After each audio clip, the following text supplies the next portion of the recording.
They come and teach us these manners, this adab, this ishq and this love has a mannerism and good character.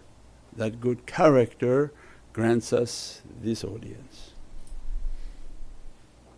What audience? Prophet described, my ulama, my awliyah, because there's two different versions, and my inheritors, they're like the prophets of Bani Israel.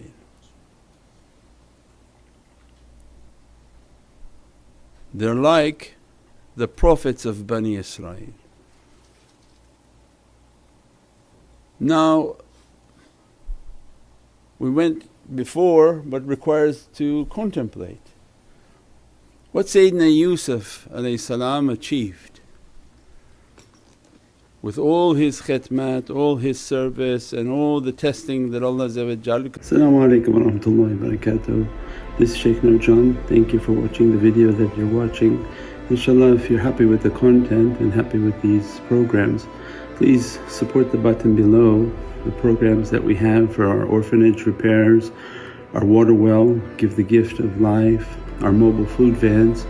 We have now 5 vans: Vancouver, Chicago, Los Angeles, Pakistan.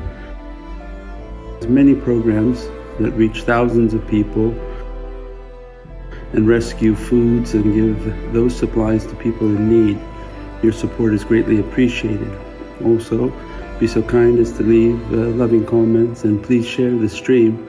Every bit counts. As-salamu alaykum wa rahmatullahi wa barakatuh.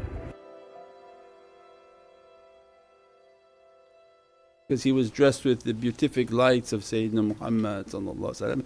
Every prophet in Qur'an represents a qissa, story and a reality of Sayyidina Muhammad, because all the floors of the building describe the building.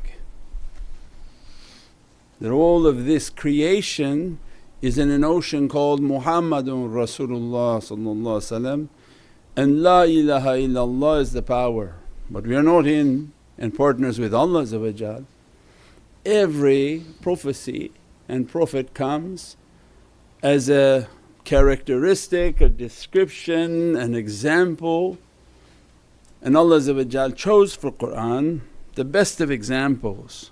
So His nation would one day figure, what was the beauty of Sayyidina Muhammad. And Allah says, I'm now going to tell you a very beautiful story, and the story of Sayyidina Yusuf, that immense beauty that people cut themselves to see because they couldn't imagine, is this something from heaven? Is this angelic? Because this is from the level of the soul. We live in a world that's different now, a world now that they want to paint themselves as beautiful and hide the ugliness of their soul, right? The more and more you go towards dunya people, the more they're painted. Why? Because there's a demon undercover, a darkness and darkness upon a soul that hiding, and they don't want that to be seen by people. They cover it. But what had Allah for the heavenly people? They have so much light emanating from their soul, it comes out of every pore of their being, from their eyes, their ears, everything from them is a light that affects the hearts and souls of other people, and what we call a juzba.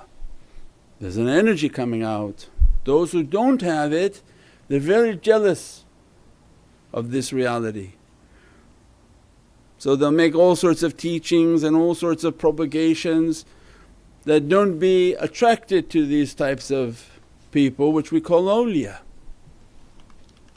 And they emit these lights and this beauty. Sayyidina Yusuf represents this beauty.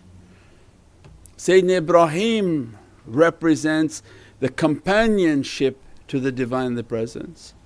Sayyidina Musa represents the speaking to the Divinely Presence.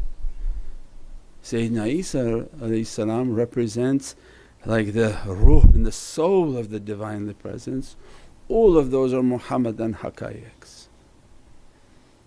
When Sayyidina Musa wanted to see, who am I talking to? That's why in the Naat Jani Rahmah asked Musa who he was seeing. So means the vision of Sayyidina Muhammad was enough once in the life of Sayyidina Musa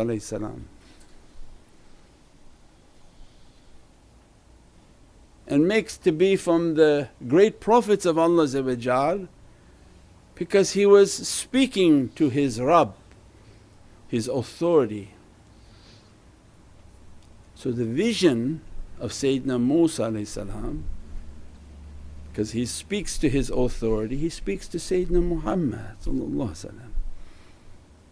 and wanted a vision of that authority, and Allah granted that gift. And these Naats are coming to teach all creation was sacrificing for a glimpse of that reality.